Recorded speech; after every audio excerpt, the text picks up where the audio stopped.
begin with breaking news. A stunning and historic vote in Britain. The decision to leave the European Union will have a profound impact on the economic, political, and social fabric of the world. Celebrations erupted overnight as the referendum results came in.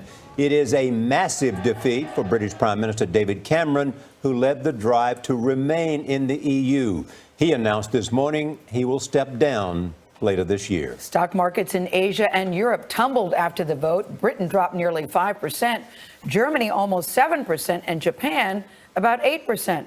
Wall Street expects a big loss when it opens this morning, too. We have a team of correspondents on both sides of the Atlantic covering this unfolding story. We begin with Mark Phillips. He's outside the Houses of Parliament in London. Mark, good morning. Good morning. Well, it would be hard to overestimate both the shock and the consequences of this vote. The pound, as you say, has fallen like a rock, its largest ever single-day fall. The stock market has fallen off a cliff. And David Cameron, who led the campaign to stay in and who lost and who staked his whole career on this outcome, is gone. But the British people have made a very clear decision to take a different path. And as such, I think the country requires fresh leadership to take it in this direction. One by one, as the voting districts reported overnight, the shock started to come. People inside Manchester Town Hall cheered as their votes tallied up to leave. The scenes would be repeated across the country. The opinion polls had suggested a close race and even a narrow victory to stay in the EU. They were wrong. The City of London, the financial markets had bet on an in result as well. They were wrong. Only voters in London and Scotland favored staying. Elsewhere, people wanted out. And David Cameron, thoroughly defeated, felt he had only one option: to go. I will do everything I can as Prime Minister to steady the ship over the coming weeks and months. But I do not think it would be right for me to try to be the captain that steers our country to its next destination. Those who had argued to leave said the predictions of gloom was scaremongering. We'll see. The most recognizable face of the Leave campaign, Boris Johnson, was jeered as he left his house this morning. Others could barely contain their glee.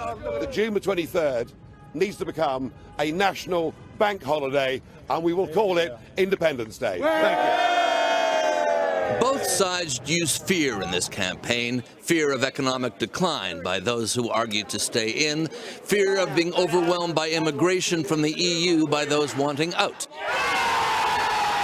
And they won. In the face of all this turmoil, the Bank of England has stepped in to say effectively, take a deep breath, the economy can handle it. We'll see.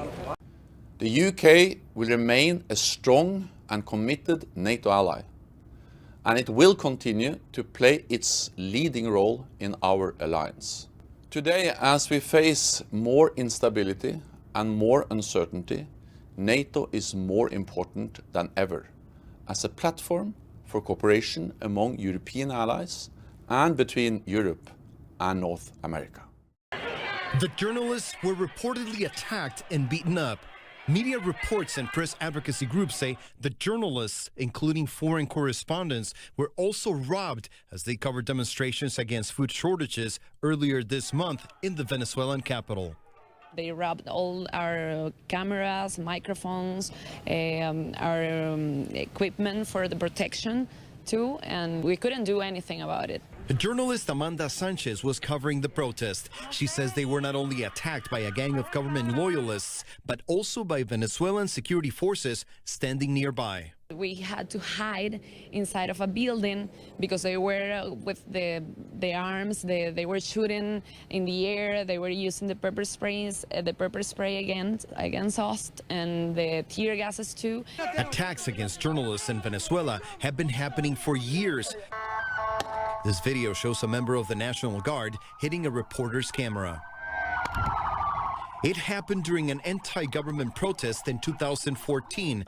After hitting the camera, the guardsman then goes after the reporter. Tuve que pasar 6 meses fuera. In 2012, Venezuelan columnist Nelson Bocaranda says he had to go into exile briefly to avoid prison after reporting that then-President Hugo Chavez had cancer. Después que muere Chávez, voy a His crime? He says he refused to reveal his sources to the government. Our own CNN team was threatened with expulsion here in Caracas recently for trying to ask a direct question to the foreign minister.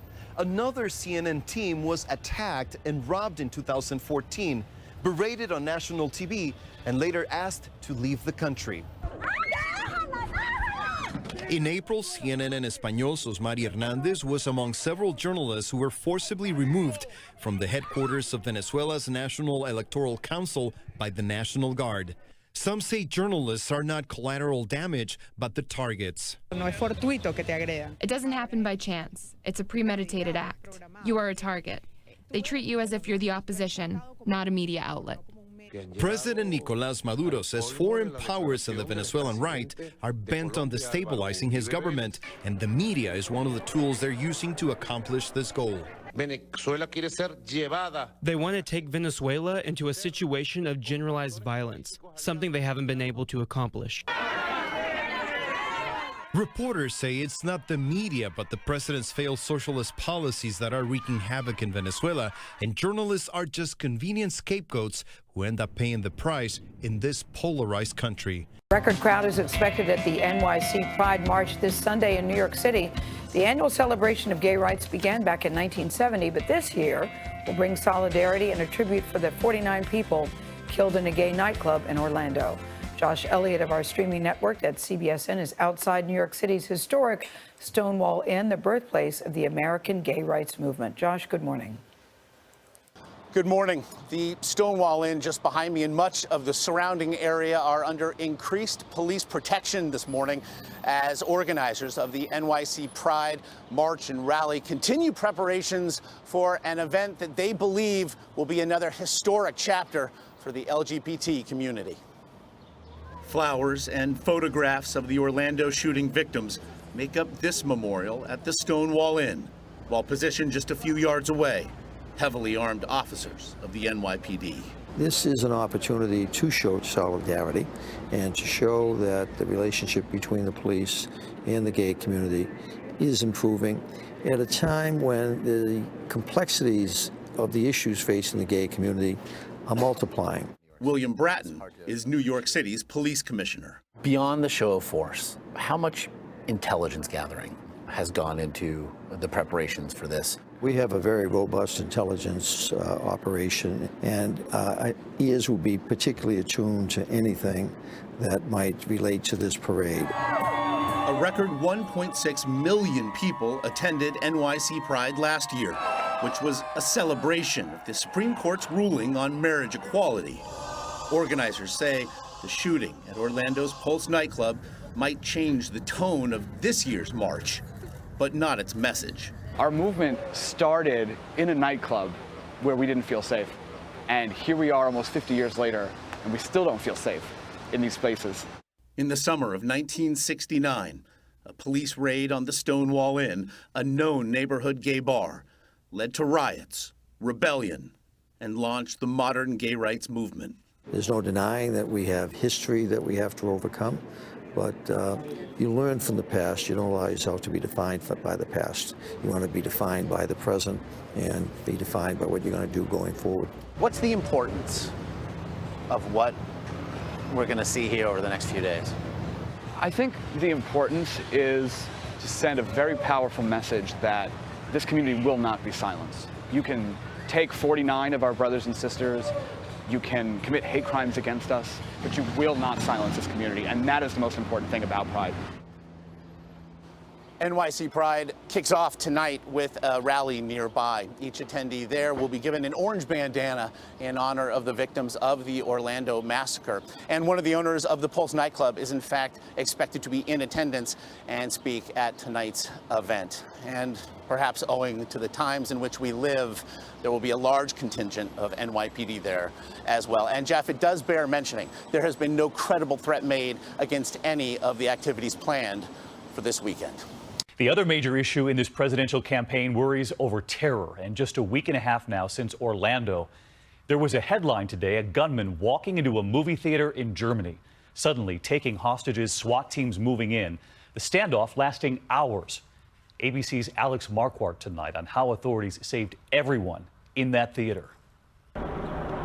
These were the tense images outside a popular movie theater this afternoon in the small German town of Werheim. Police getting an emergency call that a masked man carrying a long gun had burst into the theater where there were 30 people and barricaded himself with several hostages. He took hostages and a lot of children were inside. Much of the world now on edge. 11 days after the nightclub attack in Orlando, Europe still on high alert after the Paris and Brussels attacks. The first question, could this be another terror attack? The police taking no chances. SWAT teams surrounded and stormed the theater, reportedly firing tear gas. The man deliberately aimed with his weapon at the police forces and they shot him down. 3 hours after it started, the gunman was killed. None of the moviegoers were harmed. Tonight, an investigation is underway. The police have said there are no indications of Islamic extremism. Witnesses reported that the young man appeared confused. His motive tonight is still unclear. Hundreds of suspected sexual predators have been arrested across the U.S. for targeting kids, in many cases online. The U.S. Justice Department sponsored 61 programs across the country as part of Operation Broken Heart 3, which ran from April to May. The operation was created to track predators who sexually exploit children, possess and distribute child pornography, or engage in child prostitution. Special Agent for the U.S. Department of Homeland Security, John Reynolds, said at a press conference about the sting, the incidence of child sexual exploitation has reached staggering proportions. Authorities said Monday that 238 people were arrested in Southern California under this year's operation, including religious and community leaders. Operation Broken Heart began in 2014. As part of the operation, authorities use undercover methods, like posing as a child to find sexual predators online. So parents, you cannot stick your head in the sand on this. You've got to be aware of what your kids are doing online. According to the DOJ, about 13% of young internet users receive unwanted sexual attention online. The DOJ suggests monitoring kids' internet use and talking to them about online safety.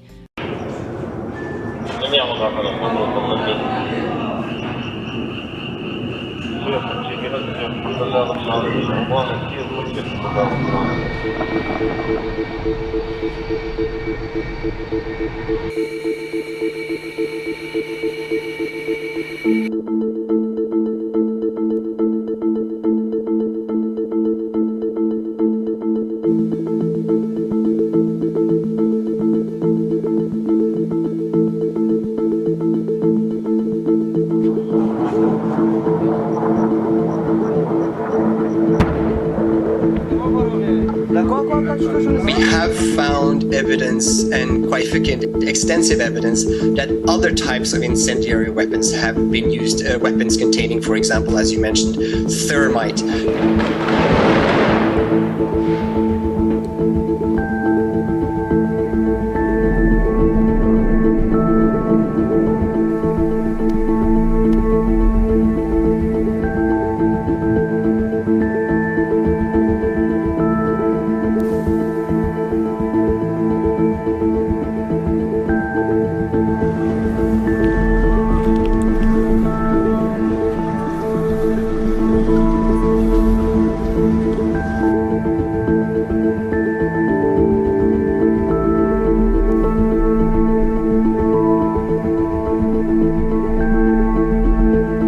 Beneath California is moving. We're talking movements that are maybe the width of 2 stacked pennies every year. Researchers have now found evidence that tectonic plates are grinding over and under one another. In the past, computer models simulating the San Andreas Fault have only estimated this movement. But with GPS technology, researchers have physically identified these tiny shifts. No need to panic, says Sam Howell from the University of Hawaii. So it's not like all of a sudden your house is going to sink down. You know, these are really small motions, like you said, maybe a foot over 150 years.